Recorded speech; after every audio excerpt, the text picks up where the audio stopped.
लिए।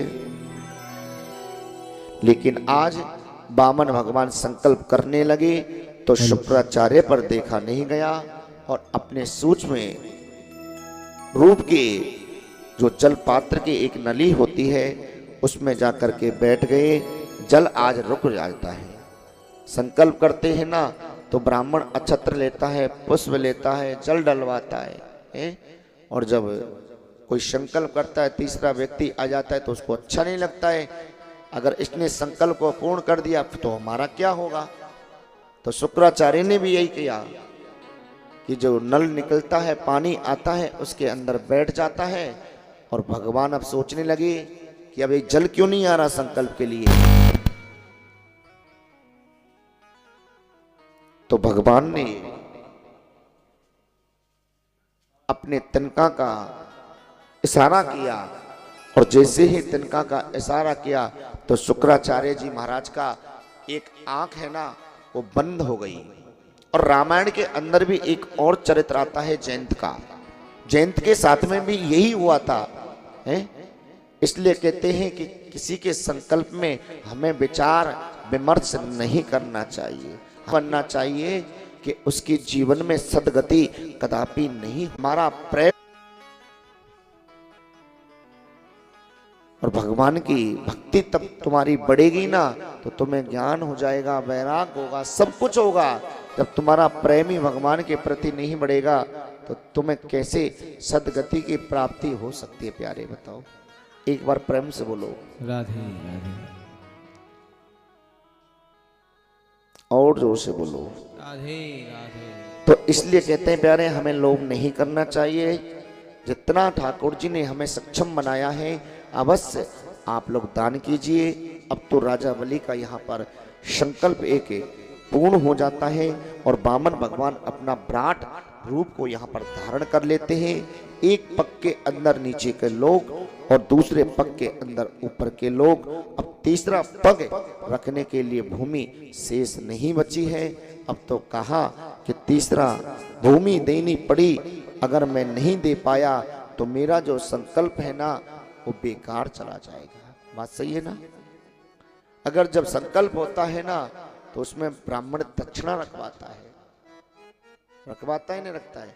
अगर हमने उस संकल्प को पूर्ण नहीं किया ना तो तुमने जो कार्य किया है ना वो कभी पूर्ण नहीं हो पाता है। हमें विचार विमर्श तो कभी सोचना नहीं चाहिए। क्या पुत्री का विवाह होता है तो आप सोचते हो कभी? दादा पीछे वाले हो, सोचते हो नहीं सोचते हो? कुछ तो विचार करते होंगे कि भाई शादी में इतना रुपए खर्च होगा, सोचते हैं? ठंडी ज्यादा है क्या? फिर कछु नहीं बोलो, तुम समझ में ना आवे।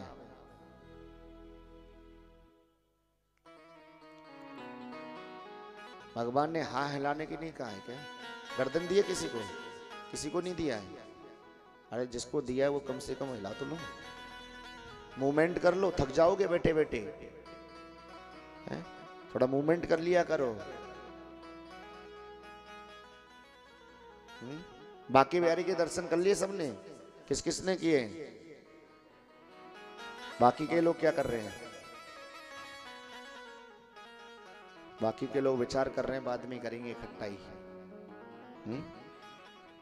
एक बार प्रेम से बोलो सभी राधे राधे। और जोर से बोलो राधे राधे।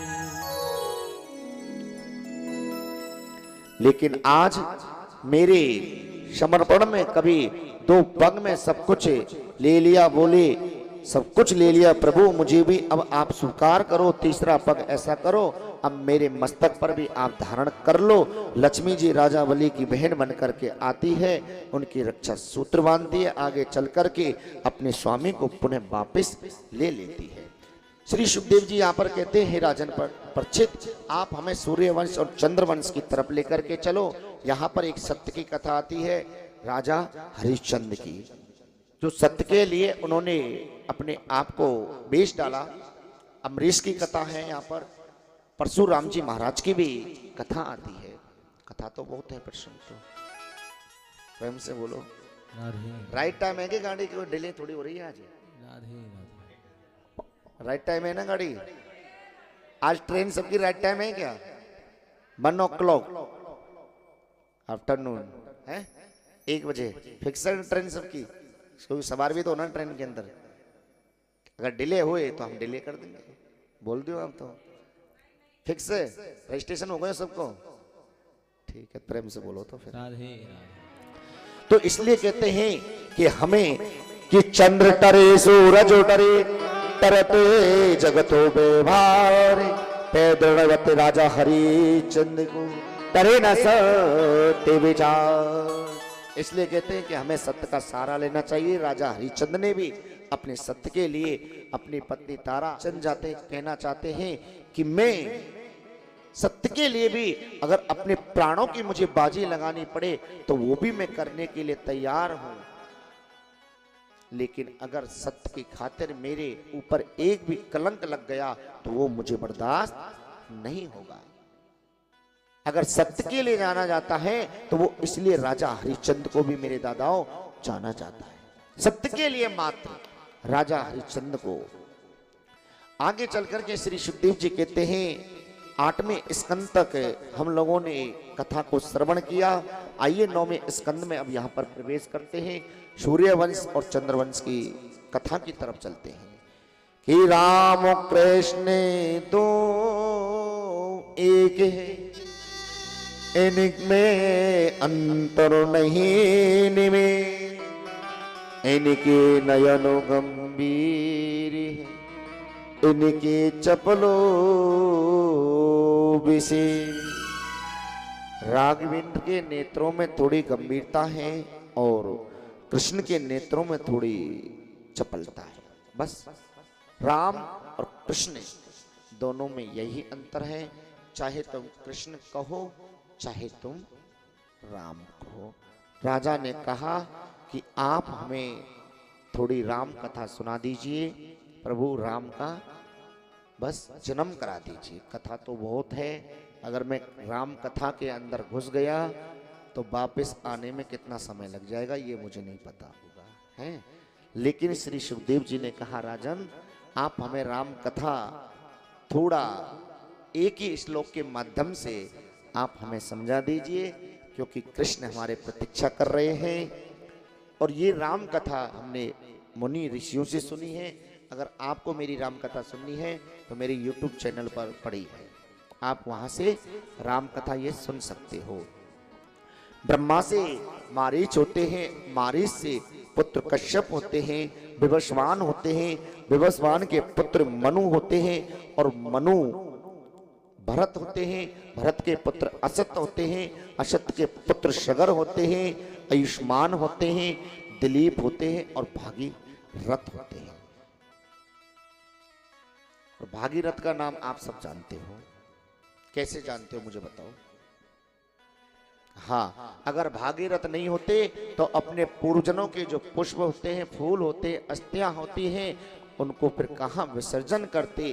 क्योंकि भारत देश पर भरत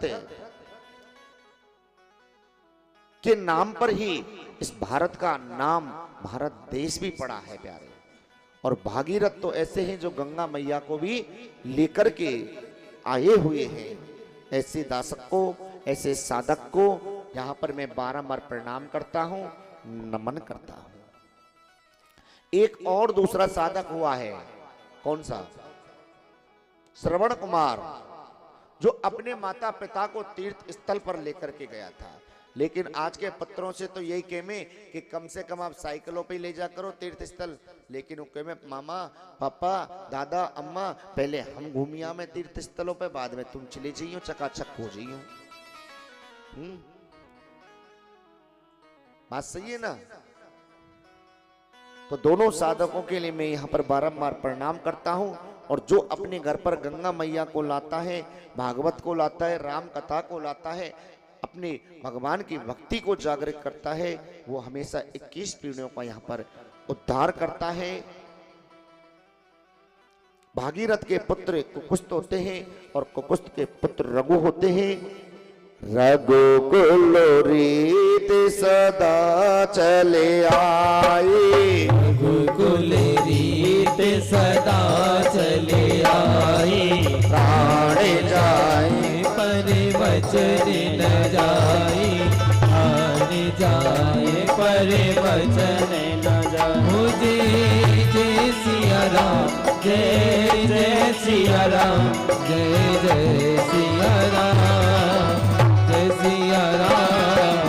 मंगल भवन अमंगल हारी, जब हो सुदशरथ अजिर बिहारी। जय जय सिया राम, जय जय सिया राम, जय जय सिया राम, जय सिया राम। आज राजा दशरथ हैं, उनकी एक पुत्री है और उस पुत्री का नाम है शांता, जो रोमपाद राजा के लिए दे दी गई, क्योंकि उनके कोई भाई नहीं है। सरयू नदी का यहाँ पर तट है और वहां पर राजा दशरथ खड़े हैं। राजा दशरथ उस सुंदर से दृश्य को देखते हैं कि मेरे कोई संतान नहीं है, तो राजा दशरथ का हृदय थोड़ा व्याकुल हो जाता है, मन थोड़ा हल्का हो जाता है कि जो मेरी कन्या थी वो भी रोमपाद राजा के लिए मैंने भेंट कर दी गई, दे दी गई, लेकिन आज मेरे कोई संतान नहीं है। धीरे धीरे राजा दशरथ का बुढ़ापा आ जाता है, दुख हो जाता है। यदा यदा अहि धर्मश गलानी भवतो भार, जब जब